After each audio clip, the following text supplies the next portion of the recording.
நான் இன்றைக்கி கவலை மீன் வாங்கியிருக்கேன். நான் எப்படி கழுவ போகிறேன்றதை உங்களுக்கு காட்ட போகிறேன்.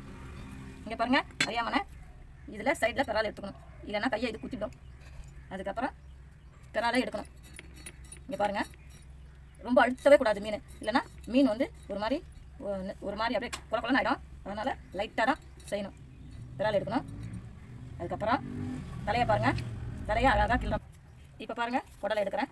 இந்த சைடில் பாருங்கள், அழகாக எடுக்கலாம்.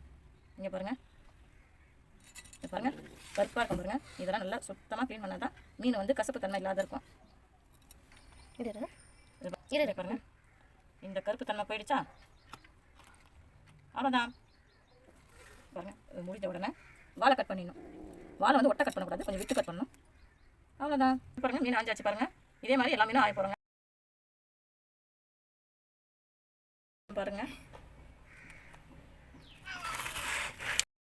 ஒரு சிலருக்கு அறியாமனை எடுக்கிறது கஷ்டமாக இருக்கும். அப்படி பட்சத்தில் கத்தியில் வந்து நம்ம எடுக்கலாம். பாருங்கள், விரல் பாருங்கள், இவ்வளோ அழகாக வருது பாருங்கள்.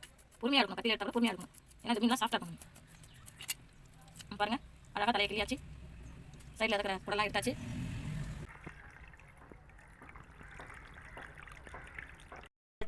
இப்போ அழகாக சுத்தமாக கழுவிக்கலாம்.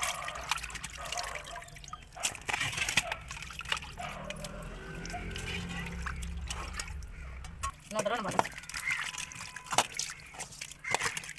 பார்த்தீங்கன்னா மீனை இவ்வளோ பளிச்சுன்னு ஆகிடுச்சு பாருங்கள். மீன் ட்ரிப்பு அலசுகிறோம். 2 தடவை ஏற்கனவே அலசியாச்சு. இப்போ பாருங்கள், 3வது ட்ரிப்பு அலசுகிறோம். இப்போ பாருங்கள், சுத்தமாக கழுவியாச்சு. மீன் கழுவியாச்சுங்க. இப்போ நான் சமைக்க போகிறேன். அடுத்த வீடியோவில் உங்களுக்கு நான் சமைக்கிறத காட்டுறேன்.